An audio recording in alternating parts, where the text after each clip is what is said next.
सदगुरुदेव भगवान की जय। श्री सीताराम सरकार की जय। श्री राधा रमण लाल की जय। श्री गौरी शंकर महादेव की जय। सब जितने भी उपासक हैं, जितने भी भक्त हैं, सबको कोटि कोटि प्रणाम और सबको प्रेम भरा जय जय श्री राधे। बहुत ही ध्यान से आज का सत्संग सुनेंगे, बहुत ही महत्वपूर्ण है।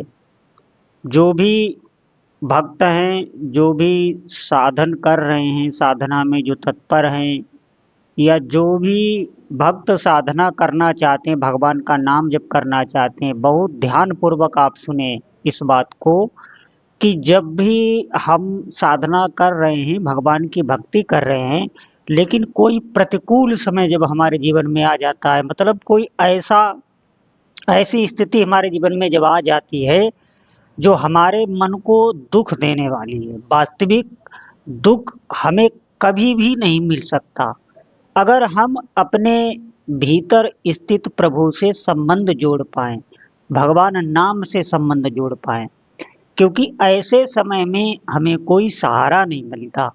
जो मन होता है, जो हमारा अंतःकरण होता है, वो प्रतिकूल समय में नकारात्मक सोच भेजने लगता है, ऐसे विचार भेजने लगता है जो आपको और भी डराते हैं और भय में डालते हैं।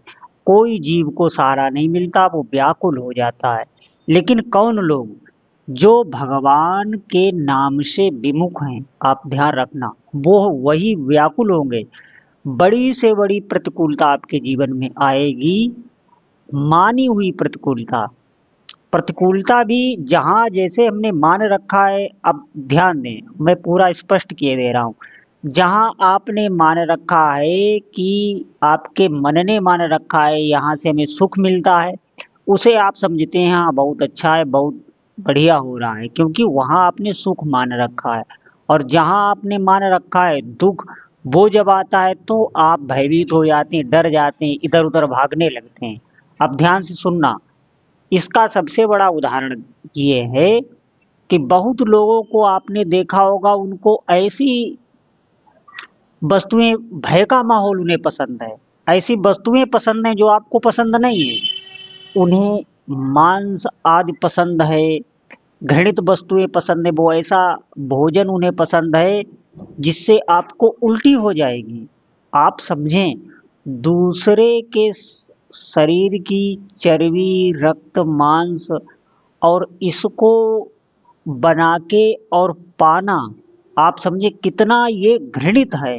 और इसमें लोगों का ऐसा स्वाद है कि उसके आगे वो भारतीय देसी माता का बनाया हुआ घी, दूध, रबड़ी, ये उनको अच्छा नहीं लगता, इसमें उनकी अरुचि है।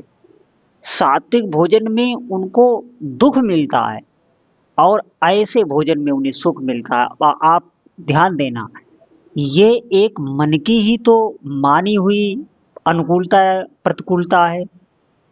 बहुत लोगों को आपने देखा होगा, वो जब दूसरे लोग कष्ट में होते हैं, पीड़ा में होते हैं, जैसे किसी का कोई बहुत भयंकर अमंगल हो गया हो, उसके घर में भयानक स्थिति बनी हुई है, तो ऐसे में आप देखना बहुत लोग प्रसन्न होते हैं। आप ध्यान देना, उन्होंने कहाँ अपनी प्रसन्नता को मान रखा है, कहाँ उन्होंने अपने सुख को, कहाँ पर उन्होंने अपने सुख को स्थान दिया है। जहाँ से आप भयभीत हो जाएंगे, आपको डर लगेगा, आपके भीतर आएगा कि मैं इनकी क्या मदद करूं, इनके जीवन में क्या संकट आ गया है, ये तो हमारे पड़ोसी हैं, ये तो हमारे ये हैं, आपके भीतर ग्लानि हो जाएगी। लेकिन बहुत से ऐसे लोग हैं समाज में जिनको उससे सुख मिलता है, जब किसी को भयंकर कष्ट होता है। ये कहाँ वो गिर गए जाकर, उनके मन ने कहाँ सुख मान लिया। इसी प्रकार हमारे जीवन में कोई भी प्रतिकूलता आती है, कोई भी अनुकूलता आती है जो हमें दुख देती है, तो हम भीतर से संबंध न जुड़ने के कारण हमारा संबंध भगवान नाम से जुड़ा नहीं होता है, तो भीतर से हमें कोई भी ऊर्जा उस समय प्राप्त नहीं होती है। इसीलिए हम व्याकुल हो जाते हैं। और नकारात्मक सोच हमें परेशान करने लगती है कि अब क्या होगा। आप ध्यान दें, अगर आप भगवान का नाम जप कर रहे हैं, अब नाम जप का यहाँ पर अर्थ समझना आप।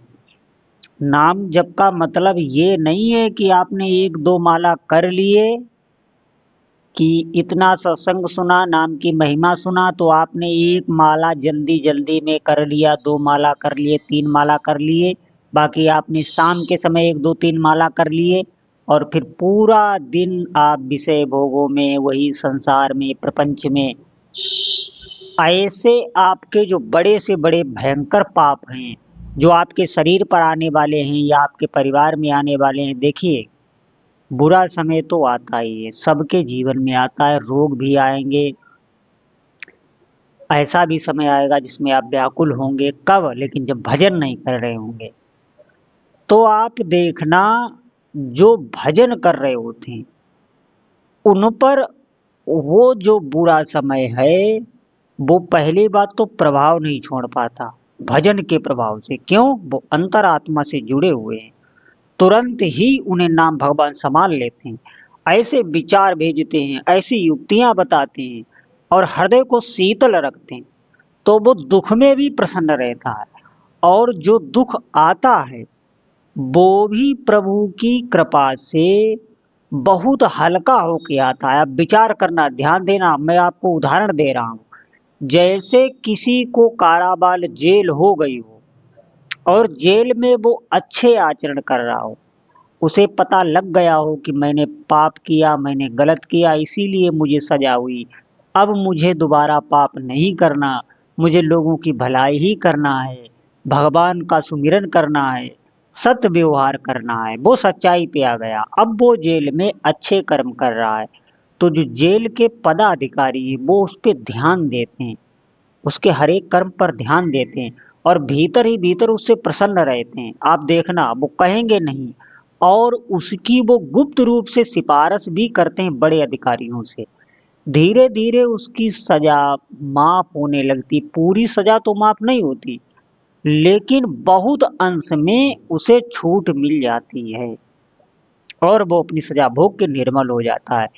इसी प्रकार जो भगवान के भजन में लगे हुए हैं, सत्य आचरण में लगे हुए हैं, तो जितनी भी दैवी शक्तियां हैं वो सब उसका भला करने लगती हैं। जो भी आपदा आती है, उस पर जो भी दुख पड़ता है, उसमें सभी देवी शक्तियां उसकी मदद करने लगती हैं। विश्वास उसके भीतर जगा रहता है, कभी भी उसका वो अंधकार में नहीं जीता, चाहे जितना भी बड़ा संकट आ जाए। और भीतर से भगवान नाम ऐसी शीतलता, ऐसे विचार भेजते रहते हैं जिससे वो प्रसन्न रहता है और दुख पल में उसका नष्ट हो जाता है। जिस दुख में बड़े से बड़े जो संसारी जीव हैं, जो भगवान से विमुख हैं, जो केवल भोग धन के लिए बड़े से बड़े पाप करने में भी नहीं चूकते, ऐसे लोगों पर जब वही संकट जो भक्त पर आया, वो संकट जब उन पे आता है तो वो भयभीत हो जाते हैं, यहाँ तक कि उनकी मृत्यु भी हो जाती है। तो मेरा साधकों से प्रार्थना ये है कि एक तो सुख दुख होता नहीं है, सिर्फ मन की धारणा है। आप विश्वास करें, ये बात आप ऐसे नहीं समझ पाएंगे। ये बात आप तभी समझ पाएंगे जब आप खुद डट के भजन करेंगे। भजन का मतलब ये नहीं है कि आपने एक दो माला कर ली, एक दो माला भी जीवन में आपके प्रभाव लाएंगी। प्रभाव ये लाएंगे कि आप आगे भजन में डूबने लगेंगे, तत्पर होने लगेंगे, अधिक भजन करने लगेंगे। लेकिन आप जो शेष समय रहता है जिसमें आप कोई न कोई कार्यरत हैं, मैं ये नहीं कह रहा हूँ आप व्यवहारिक कार्य छोड़ दें, आप संसार के कार्य छोड़ दें, आप धन उपार्जन करना छोड़ दें, आप सब करते रहें, लेकिन नाम पर एक अपनी स्मृति बनाए रहें कि मुझे नाम जपना है। भले आप जप ना पाए, लेकिन बराबर जब भी समय मिले तब आप भगवान के नाम में लग जाएं। जब भी समय मिले तब आप भगवान के नाम में लग जाएं। तो ये साधना आपकी होने लगी, इसमें आपको श्रम होने लगा, क्योंकि श्रम होगा ही, प्रारंभ में आपको श्रम करना पड़ेगा। और यही नाम जप का जब श्रम आप 24 घंटे में अधिक से अधिक समय खींचने की कोशिश करेंगे, तो यही नाम जप आपके प्रारब्ध को भस्म करेगा।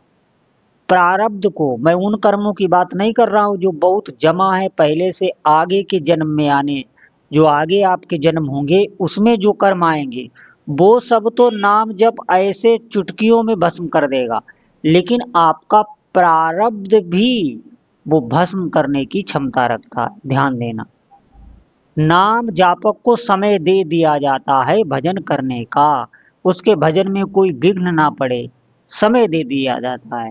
आप देखना, जो भी धार्मिक व्यक्ति हैं, अगर कोई साधु जंगल में अकेला भजन कर रहा है, तो जो भी धार्मिक व्यक्ति होते हैं जो साधु स्वभाव के होते हैं, आप देखना वो जा जाके उस संत की सेवा करते हैं और उस संत से पूछते भी हैं, संत की हर प्रकार से सेवा करते हैं कि इसको कोई भजन में बाधा ना पड़े।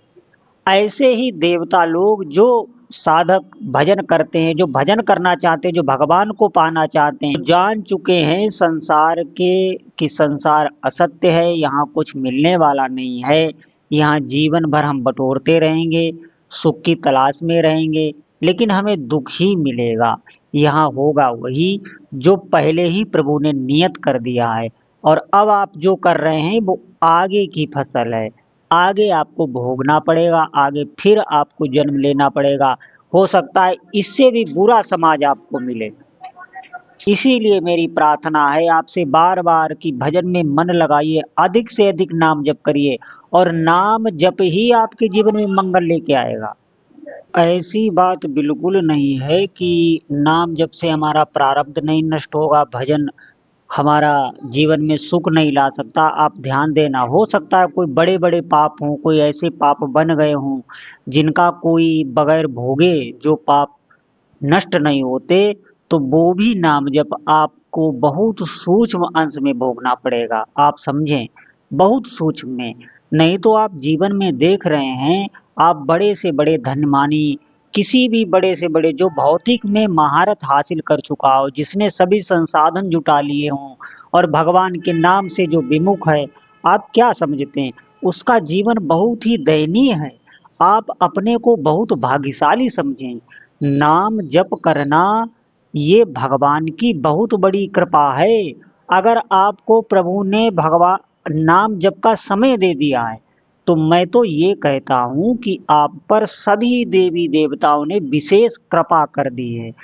अब तो उनसे कुछ भी नहीं मांगना चाहिए। क्यों? क्योंकि अब आपका ऐसा कर्म बन रहा है, अलौकिक कर्म बन रहा है, जिसका फल तो मिलना ही मिलना है। जब बुरे कर्मों का फल मिलता है, आप धरती में कोई बीज डालिए, जब वो उग के फसल देता है, जो भी आप बीज डालेंगे, तो ये कर्म भूमि है, ये मृत्यु लोक कर्म भूमि है। यहाँ जो भी कर्म बनेगा उसका फल आना ही आना है।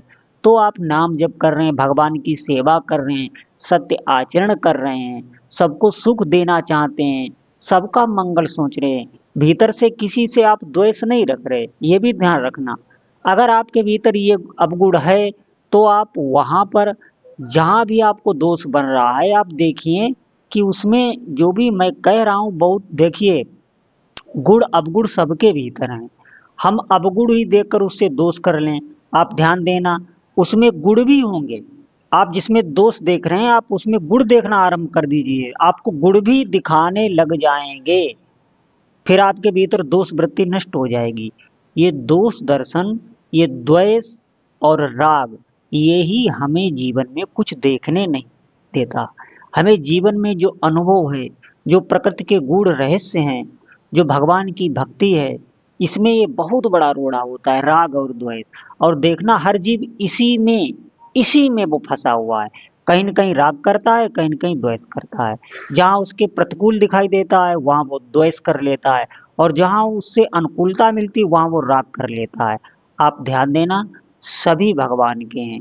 अगर किसी में कोई दोष है, अगर वो दोष नष्ट हो जाए, तो आप देखना वो कितना निर्मल हो जाएगा, वही अच्छा हो जाएगा।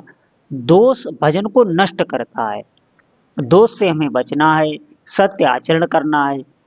आप निश्चित मानिए, अगर आप भजन में लगे हैं, आप नाम जप की महिमा सुन के और नाम जप में ही रोज का रोज आप अपना समय व्यतीत कर रहे हैं, आपने नाम जप की रहनी बना ली है, तो आप देखना आपके जीवन में कोई भी अमंगल घटना बंद हो जाएगी होनी, जो अभी तक पिछली आप सोच सोच के कभी घबराएं भी ना। नाम जप आपके भीतर ऐसे विचार आने लगेंगे, ऐसी भगवान की दिव्य दिव्य झांकियां, अकस्मात किसी की भी आप उपासना कर रहे हो, मैं ये नहीं कर रहा हूँ, आप हनुमान जी की, आप माता की, आप भगवान शिव की, आप गणेश भगवान की, आप राम जी, कृष्ण जी, आप किसी की भी आराधना कर रहे हो, उनकी दिव्य दिव्य झांकियां, दिव्य दिव्य अनुभूति आपको ध्यान में, आपको निद्रा में और आपको प्रगट में भी, व्यवहार में वो लीलाएं आपके साथ करने लगेंगे। फिर आपका जीवन बदलने लगेगा, फिर आपके अंतःकरण पर प्रभाव पड़ जाएगा, आपके भीतर खुद विश्वास प्रकट हो जाएगा, आप दूसरों को विश्वास, दूसरे का विश्वास बढ़ाने लग जाएंगे और किसी की भी कोई भी बात जो श्रद्धा से, विश्वास से हमें विमुख करती है, वो आप पर असर नहीं कर पाएगी, आप क्षमतावान हो जाएंगे। भगवान नाम जप में सभी सामर्थ्य आती है। अभी आप जो भौतिक कार्य कर रहे हैं, आप देखना अभी हम जो भी भौतिक कार्य कर रहे हैं वो आसक्ति से करते हैं, वो वासना से करते हैं, वो किसी न किसी लोभ से करते हैं। तो उस भौतिक कार्य में हमें फल पर ज्यादा चिंता रहती है, अगर उसमें कुछ भी बिगड़ जाए तो हमें क्रोध भी आएगा, ये भी हमारे दुख का बहुत बड़ा कारण है। नाम जप इसमें तो एक दिव्यता लेके आएगा, जो भी भौतिक कार्य हैं वो आप नाम जप करते हुए, भगवान का स्मरण करते हुए और उनको बीच में जोड़ के करेंगे, तो वही कर्म आपको आनंद देगा और उस कर्म में कोई भी आपको श्रम नहीं लगेगा। मैं निश्चित आपको बता रहा हूँ, दिव्य दिव्य अनुभूतियां साधक के भीतर आ जाती हैं। लेकिन आप नाम जप करें तो आप भगवान नाम महिमा सुन के भी नाम जप करना नहीं चाह रहे हैं, सबसे बड़ी बात ये है, क्योंकि हम भीतर ही भीतर भोगों का आसरा लिए हुए हैं। हमें पता है कि संसार में ही सुख मिलता है, ये मन हमारा एकाग्र हो के विषयों में जो क्षणिक हमें सुख मिलता है वो होता नहीं है, वो मन की एकाग्रता के कारण हमारा भीतर का जो आत्म स्वरूप है उसका, उस पर प्रकाश पड़ता है, उसी से हमें वो क्षणिक सुख की प्राप्ति होती है। वो हमारा ही सुख नष्ट हो रहा होता है, वो उस विषय से नहीं मिलता है। अगर मन एकाग्र ना हो तो किसी भी विषय में आपको सुख नहीं मिलेगा। आपका अगर मन एकाग्र ना हो, आप देख लेना, वहां पर मन एकाग्र ही होता है तभी उस विषय से सुख मिलता है। तो यही हमारे भीतर धारणा बनी हुई है, इसीलिए हम भोगों में फंसे हैं। मैं ये नहीं कह रहा हूँ आप सब छोड़ दें, आप भयभीत हो जाएं हमारी बातों को सुनकर, लेकिन आप अपनी इसी जीवन में भजन को जोड़ लें। भजन नहीं है तो जीवन व्यर्थ ही है, चाहे जितनी भी आप धन संपदा इकट्ठी कर लें, चाहे जितना भी वैभव, भौतिक संसाधन, आपके दुख को कोई भी नष्ट नहीं कर सकता। इसीलिए सभी साधकों से प्रार्थना है, अधिक से अधिक भगवान के नाम का जप करें, नाम जप में अपनी श्रद्धा को बढ़ाएं। आप वही सत्संग सुने जिससे हमारा नाम जप बढ़े, आप उन्हीं भक्तों से प्रेम करें जो नाम जापक हैं, तो आपका नाम जब बढ़ने लगेगा। नाम जापक भक्तों का आप संग कीजिए, उनका सत्संग सुनिए, उनकी वाणी सुनिए, तो नाम जप में आपका विश्वास बढ़ने लगेगा। और आहार को थोड़ा शुद्ध रखिए, जो आहार हम करते हैं वो थोड़ा आपका सात्विक होना चाहिए। ऐसा आहार आप ना करें जो आप में काम को बढ़ावे, क्रोध को बढ़ावे, भजन से आपको विमुख करे। तो आहार का भी बहुत महत्व है नाम जप में। और आचरण भी ठीक रखना है, आचरण ऐसे नहीं करना है कि किसी के साथ आप ऐसा झूठ बोल दें जो उसे दुख हो जाए, किसी को भी दुख में ना डालें, संकट में ना डालें, किसी के साथ छल ना करें, तो आप देखना नाम जप दिव्यता लाने लगेगा, जीवन में निश्चित दिव्यता आवेगी। बोलो जय जय श्री सीताराम।